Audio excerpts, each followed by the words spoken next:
Napoli fans around the world, welcome to Napoli Talk. What a crazy, crazy game last night, guys. I don't even know where to start. So much happened during that game.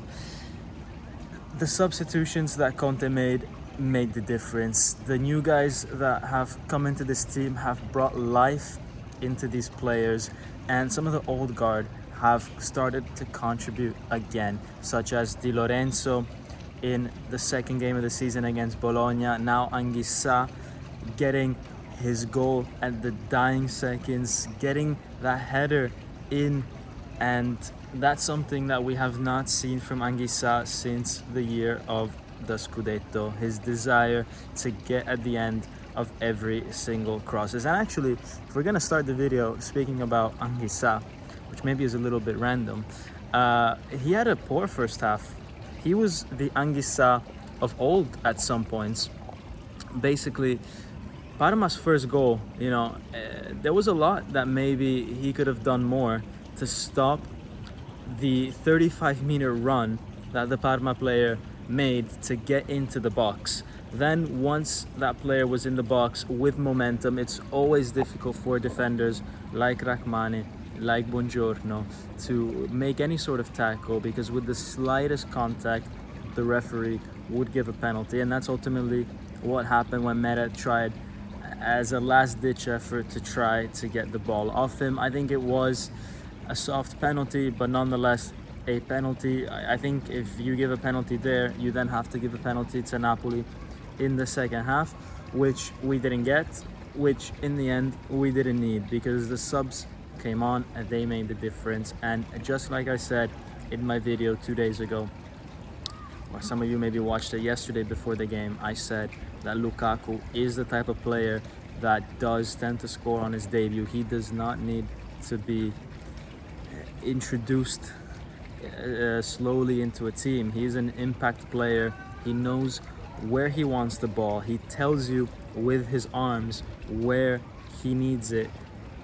He just needs someone to give him that pass, and he will ultimately deliver, guys. And that's exactly what Lukaku did yesterday for us, guys. He was instrumental, not just with the goal, but I think when he came on as a substitute, he lifted the crowd up. The energy in that stadium just went up to the next level, guys, and that energy was transmitted to the players. I'm not sure if you guys have ever seen that video of Arsenal's coach Arteta saying that the players need to create electricity, and that electricity goes to the crowd, and that crowd gives it back to the other players, because everything is connected, right? And it's about creating that kind of energy, and it's a very cringe type of motivational speech, but ultimately, guys, that's what it is, right? You come on, and of course he was going to create that energy coming on, because we need a number 9, number 11 actually, Lukaku, surprisingly, but we need that kind of player, because it was very obvious that with Raspadori on the field, guys, we were just lacking something up top, right? It was far too easy for the Parma defenders to get hold of Raspadori. He is a player that I think can do well in certain systems. Potentially not this one, right? Potentially he might play well alongside Lukaku, going in behind him, but him being a standalone type of player, he is as far off from what Lukaku is as you can be, right? So we went from one extreme to the other. This system that Conte wants us to play in needs a big number 9 with presence. And Lukaku, guys, apart from just being a big number 9, he's a good finisher.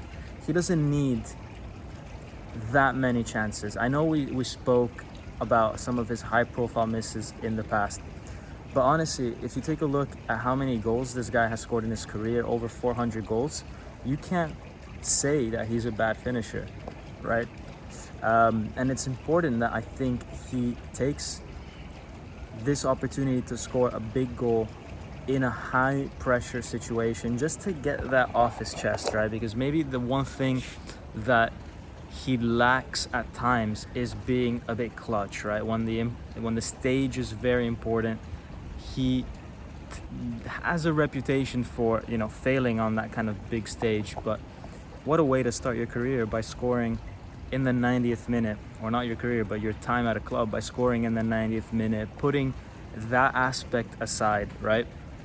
And then Neres, guys, he came on and he changed the game completely, right? First, he got the goalie sent off, and what an intervention by that goalkeeper. Completely kung fu kicks him. Some people were even saying, how is this a yellow card? He gets the ball first. Guys, it's not about getting the ball first every single time. If you get the ball and you get it being completely out of position, not out of position, but out of sorts with your body, then that's dangerous play, right? You can't just, for example, grab the ball with your knee, and then you have your knee in front of someone's face, right? It's not how that kind of thing works. You have to be in control of your body when you get the ball first. And clearly that goalkeeper was not in control of his body because he had his studs up.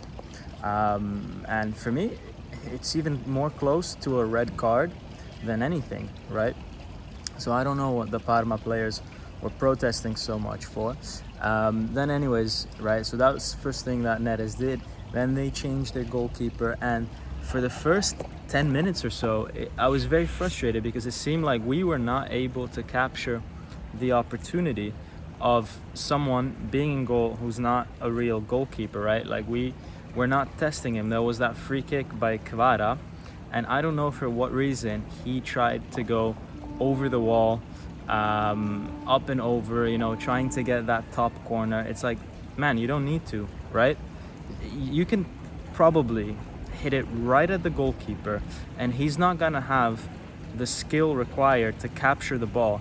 He's probably gonna, just block it off if you go straight at him, and then you have one of the other Napoli players that could get a rebound and score, right? Or you put it on his near side, and that's also difficult for him to deal with because even though he's not got much distance to cover, it's just not something he's used to dealing with.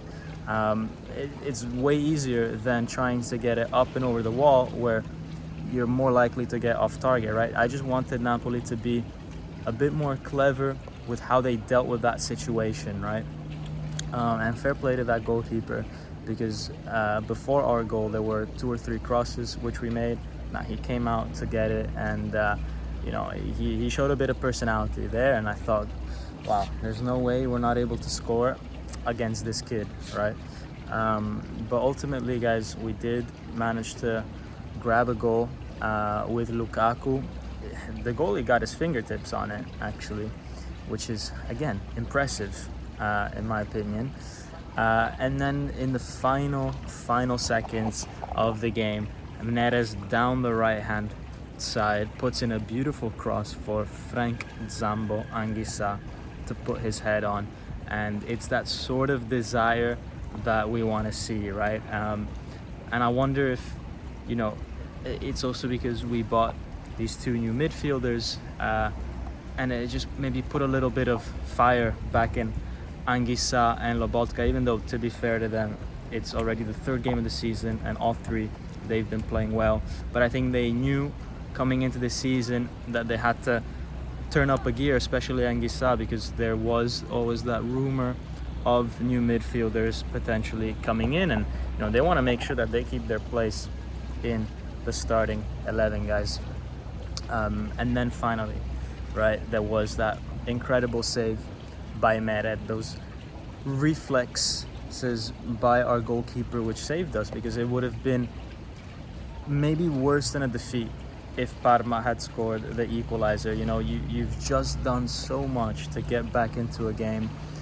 To then have that taken away from you would have been a stab to the heart, guys. But luckily, that wasn't the case. Meret has been good ever since the season has started. He's made a few important saves. It seems like he's on that form, which is what he had in the Scudetto season, where he's able to just stay vigilant for the entire game. Be focused. When he's had to make one save, he's there, he's on it, right? Even if it's the last minute of the game, which is, similar to, for example, what he did in the Scudetto season when he made that save on Giroud in that famous game against Milan to as well save us from dropping points. So I'm happy for that, happy for the way Napoli managed to grab these 3 points. Obviously not very happy that it had to come with Parma being at 10 men.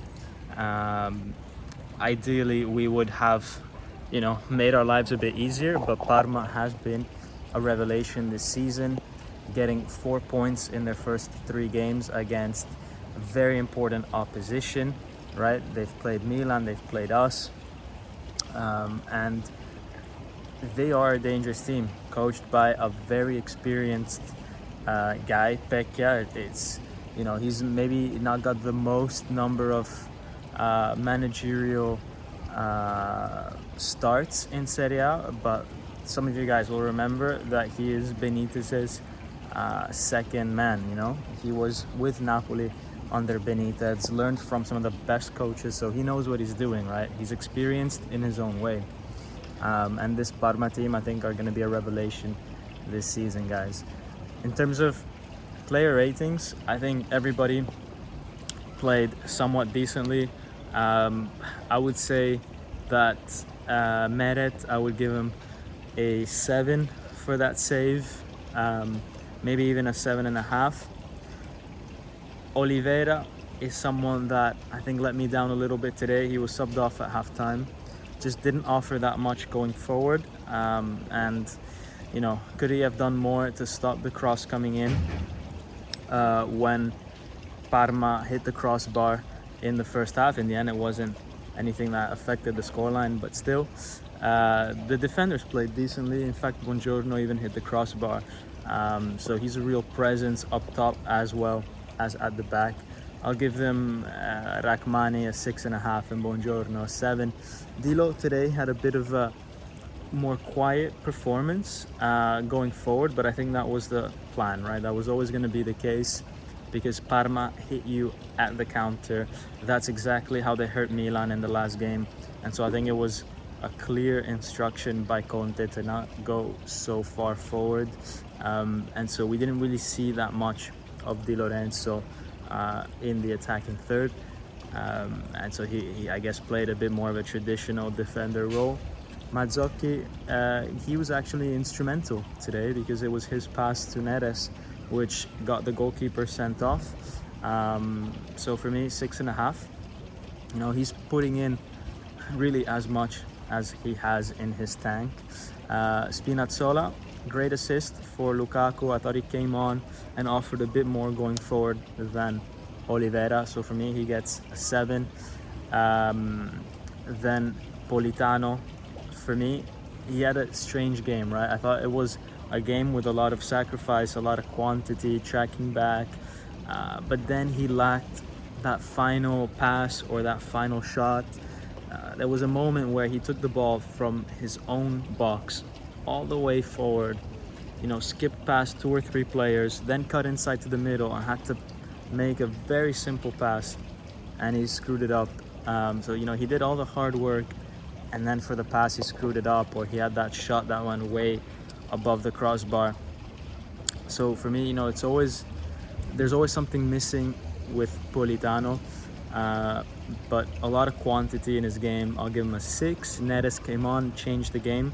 For me, he gets an 8 for that, because it's incredible what he's able to do in such a short amount of time, right? If you consider how many minutes he's played and the impact that this guy has had, he's been our most impactful player by far this season. Raspadori and Simeone, for me, 4.5, 5. I mean, Raspadori didn't offer us anything going forward, and Simeone had that one chance when it was still 1-0 for Parma that he's got to do better. He's got to take his chances, and when you compare him to the chance that Lukaku took and scored, then you can see how there are different levels to different strikers, right? I'm not saying that Simeone is a bad striker. I'm just saying he's a good striker, and Lukaku is a great striker. As much as some people will still not, agree with that statement, is he a top 5 or top 10 in the world, Lukaku? Like maybe Osimhen can be or is? No. But is he a top 20? Yes. Is Simeone a top 20 striker? Probably not, right? Probably you have to go into the top 40s for that. But yeah, in the end, those guys, I think they need to do more, right? They need to do more. They need to take their chances when they have it, because otherwise it's going to be difficult for them to get space in this Napoli team, right? They have to impress Conte more than what they're currently doing. And then, Lukaku came on, changed the game. Again, he gets an 8 just for the goal and the energy that he had. And on the left, you had Kvara today, which, was doing a lot, trying to, test the goalkeeper. But ultimately, I think he lacked a little bit of experience, I would say, in this game. We go back to, for example, that free kick, right? Why would you try to hit it top corner when there's a guy who's not a goalkeeper in goal, right? Just test them, just hit it, just do the easiest thing to hit it on target. And potentially that goalkeeper is not, even if you do it right at him, he might not even save it. So yeah, I think he showed a little bit of inexperience today, but I think he was missing for most of the game someone up top that he could link up with, and so it wasn't easy for him, and he had to go by himself a lot of the time. But I can already imagine that with Lukaku on the field, he will be doing much better, guys. Now that's my player ratings. I know you guys really care about about that kind of part of the video. Conte, seems to be very pleased with this result, and there will be time to get wins that are more convincing than this, right? More wins that are more similar to what we had against Bologna, guys. But what you have to really think about now at the start of the season is just to build positive momentum. It's just to get points and get a bit of a gap to other teams that might be dropping them. Teams like, for example, Milan and Lazio that tied with each other today. It was so important to get an extra 2 points on the both of them. And then we have an entire season to play better, to be more convincing. But right now, it's just about motivation, building that team spirit. That's what this Napoli team needs the most, right? Because the quality is there. Like, I'm not worried about a lack of quality, because it will come through. But that quality will only come through if this team has confidence, if this team feels united, if they get rid of whatever mental block they had coming into the season and last season. And that can only happen with victories, right? And not just victories, but these types of victories. I mean, actually, the fact that we were able to crush Bologna, and that's very important for your confidence in one way, but then also have a win like this where you come from behind with 2 goals after the 90th minute, that is also extremely important for confidence in different ways, right? Because they speak to different parts of your character. One is you being dominant, and the other is you never giving up, and that will really help Napoli, guys. So I'm super happy about that win. I'm sure you guys are, and probably it was good that I didn't get on the live yesterday, because my heart was gonna explode at the end of the game. I was at a restaurant, like, watching it on my phone, and it was hard to focus on conversation or anything else going on. It was too much. It was too much, and I don't know if I would have done a lucid analysis of the situation if I had gone live straight after, but I'm sure we'll get other opportunities starting from the next game, to have similar type of games where I will be live. And I'm sorry for missing out on that. There was someone, I'm not gonna say the name in public, but he was like, man, I ordered my pizza to come literally at the time when you start your lives, like 10 minutes after the game, and then you say that you're not going live. Like, now I have to eat my pizza without anything to watch. So I'm sorry. I hope the pizza was still good, right? What can I say? I'm sure you enjoyed that pizza regardless. But guys, yeah, it was an incredible game. Hope you guys enjoyed this analysis with a nicer background. You know, it's nice to see that I get out of my studio every once in a while as well. And guys, now we can, you know, start to believe that Conte has his team, has, you know, gotten us back on the right path, right? Because it's 2 wins in a row at the Maradona. It hasn't happened in a very, very long time. And you know, we're just starting this journey, but I feel like we're on the right path. And you know, I'm not gonna say that we're gonna win the title or anything like that, but it seems like this team is at least on the right path to get back into the top 4, and that has to be our aim this season. Anyways, guys, hope you had a good one, and as always, Forza Napoli sempre. Ciao.